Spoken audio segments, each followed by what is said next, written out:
We shall now commence this module by studying the meaning, nature and concept of market value. Market value. The term market value refers to the price an asset will fetch were it to be sold. This price is not necessarily equivalent to what the asset was purchased for, only what it is worth now. Since assets can fetch different prices if sold in different locations, an asset can have different market values in different markets. For the purposes of investors, this value will usually be restricted to the value within a single market. According to David Maloney, market value is an all-encompassing general concept that is based on a market perspective as opposed to a user's perspective and on what marketplace participants view as typical and normal market conditions. Market value is the price an asset will fetch in the marketplace.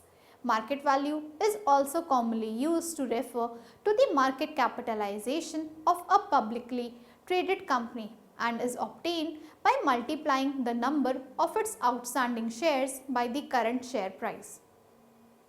Market value is easiest to determine for exchange traded instruments such as stocks and futures, since their market prices are widely disseminated and easily available, but is a little more challenging to ascertain for over-the-counter instruments like fixed income securities.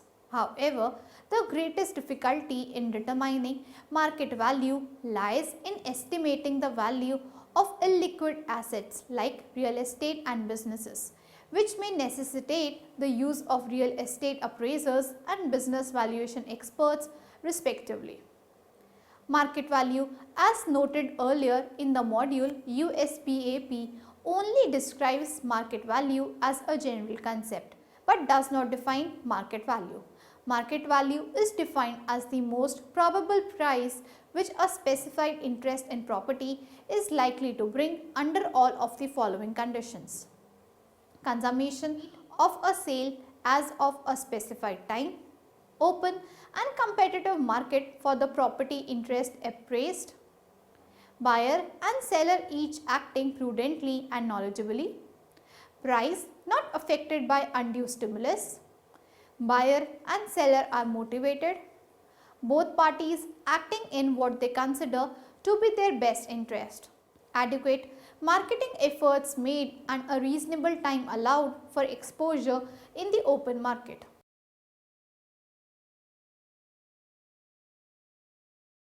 After studying this module, you shall be able to know the meaning of market value, evaluate the difference between market value and fair value, understand the different normal and typical conditions for market value, know the significance of market value, learn various techniques under IFRS 13, understand when lower of cost or market value is applied. Now, let us discuss the market value concepts and comparisons. Market value requires normal and typical marketplace conditions. Marketplace must reflect what is normal and typical within the marketplace, that is geographically relevant to the property subject in question. If the conditions of a particular market value assignment are not normal and typical, then the term market value shall not be used. Conditions are not said to be normal and typical under the given situations: if there is an urgency to sell, if the seller is not a willing seller, if the buyer is desperate and feels an urgency to buy.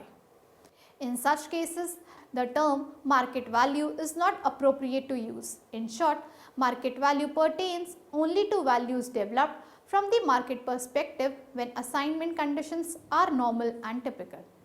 It is pertinent to note that in AO 22 USPAP it is clarified that one shall not use the term market value alone if the definition of the type of value being developed by the appraiser includes conditions that are not normal and typical. Conditions are said to be normal and typical under the given situations: reasonable exposure time, arm's length transactions, buyer and seller knowledgeable of the relevant facts, parties acting in their own interest. Price is in terms of cash. Price is unaffected by creative financing or concessions. Significance and characteristics of market value. There are several valuation concepts, but market value has its own significance. It is considered as a most probable price. There are bona fide buyers and sellers, and transfer of title takes place. These have been briefly discussed. Market value is an opinion of the most probable buy-sell price. It reflects the probable amount, which is the most probable price of money a buyer would pay and a seller would accept for an item of property under specific conditions.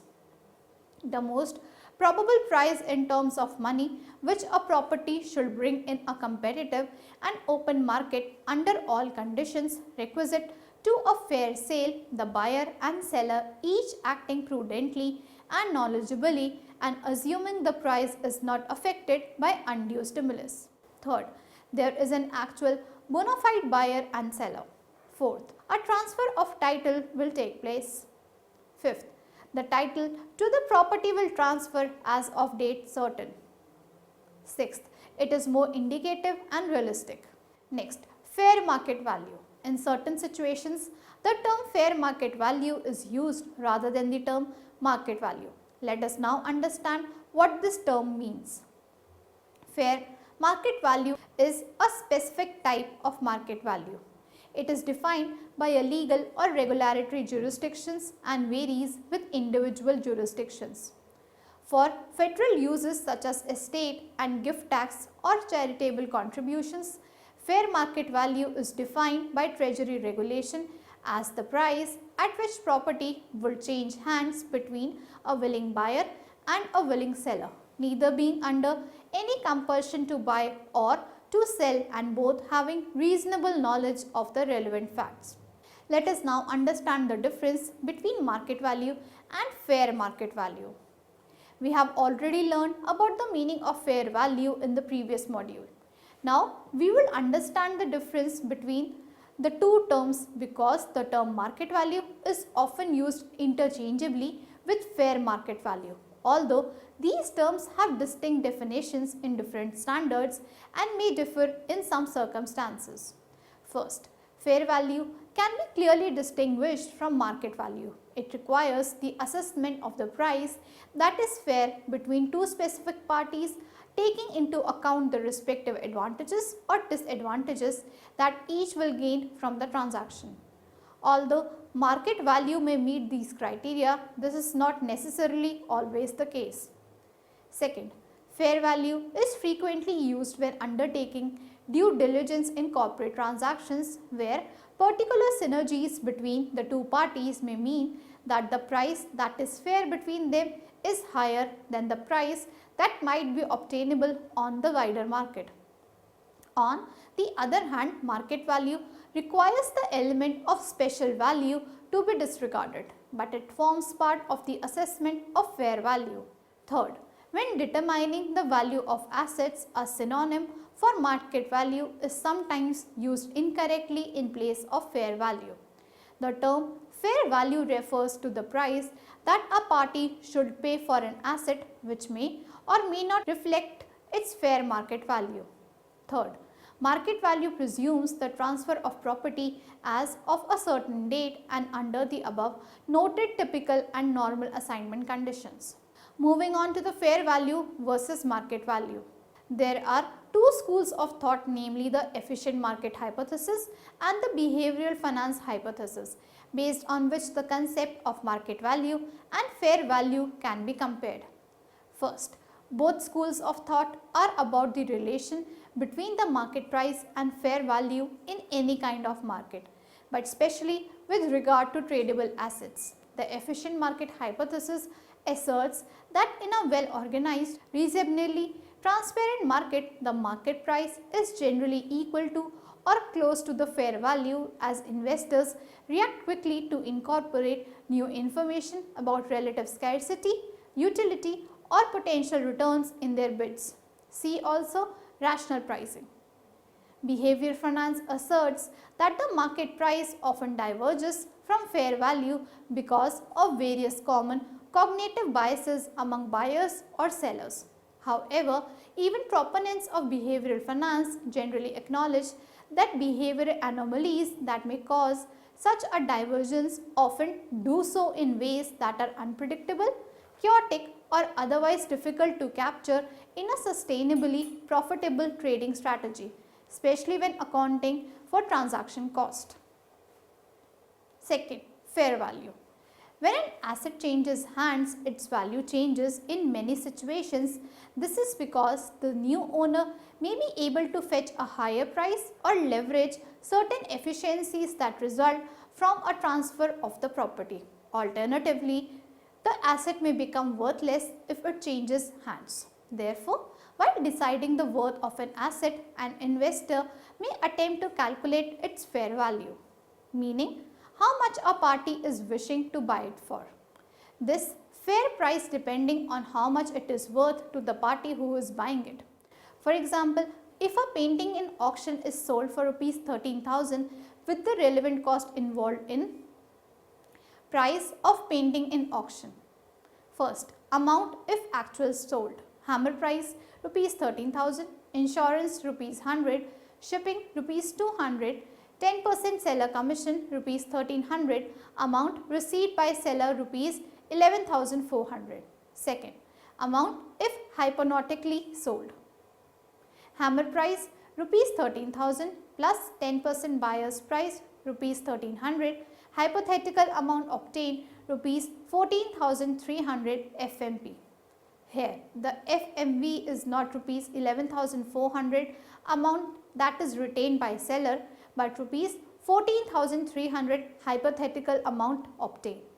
Third, an asset's fair value is often equivalent to its market value. For example, if one company purchasing another company would not have a special advantage or disadvantage if it were to sell that asset right away, and both companies can freely sell the asset on the open market, then the fair value for the asset is the same as its market value. However, more often one company will hold a slight advantage, meaning the values will differ. Fourth, both of these terms are frequently used by investors and businesses while attempting to determine a company or other entity's total worth. Often, when the entity's assets may soon be bought or sold, when an investor is valuing a company, he will generally look only at its market value. However, if he must consider how the price of an asset will change if placed in other hands, he will likely look at the asset's fair value too. Fifth, when a client wishes to know the worth of something, then definitely the client is asking for its market value. A common example is a homeowner wishing to know the worth of his house. By means of applying proper appraisal techniques and methodology during the appraisal process, an appraiser can answer that question with an opinion of the property's market value. Sixth, market value provides a baseline for negotiations. In case the clients decide to sell, depending on many factors, the client might decide to ask more or less than market value when attempting to sell the property. Thus, market value provides a basis for seller is ultimately willing to accept when selling. Let us now discuss the valuation techniques under IFRS 13. Valuation techniques under IFRS 13. An entity uses valuation techniques appropriate in the circumstances and for which sufficient data are available to measure fair value, maximizing the use of relevant observable inputs and minimizing the use of unobservable inputs. The objective of using a valuation technique is to estimate the price at which an orderly transaction to sell the asset or to transfer the liability will take place between market participants and the measurement date under current market conditions. 3.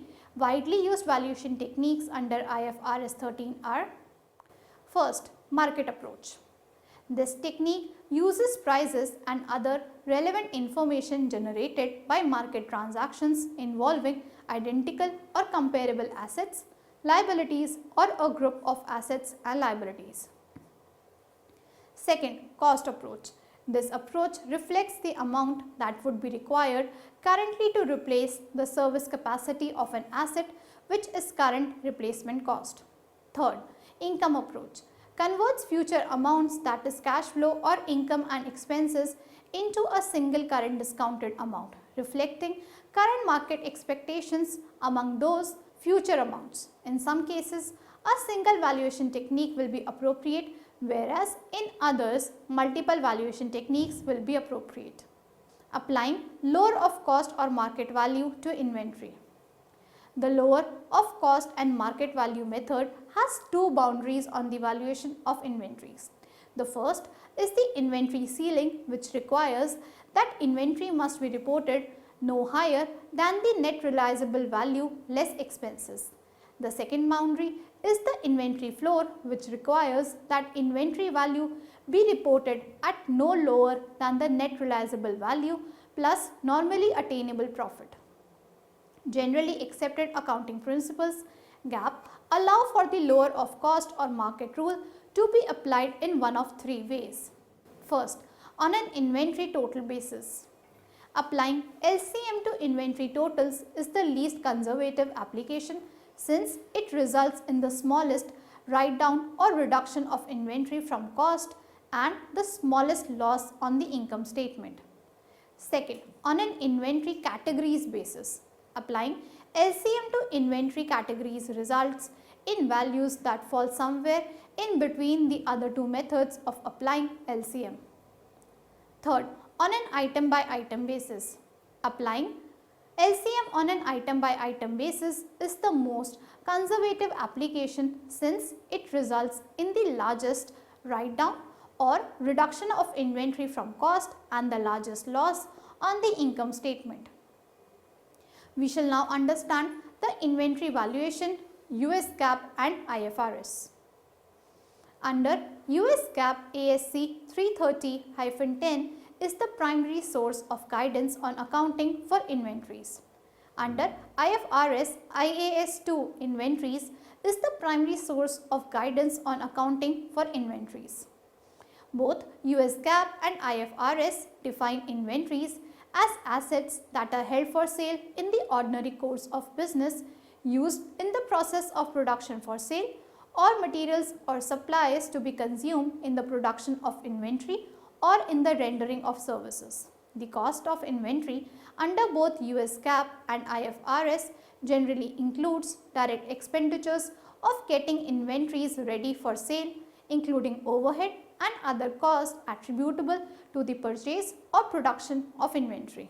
IAS 2 includes specific scope exceptions for inventories held by producers of agriculture and forest products. Agriculture produce after harvest and mineral products to the extent that they are measured at net realizable value in accordance with well established practices in those industries, and inventories of commodity broker traders who measure their inventories at fair value less cost to sell.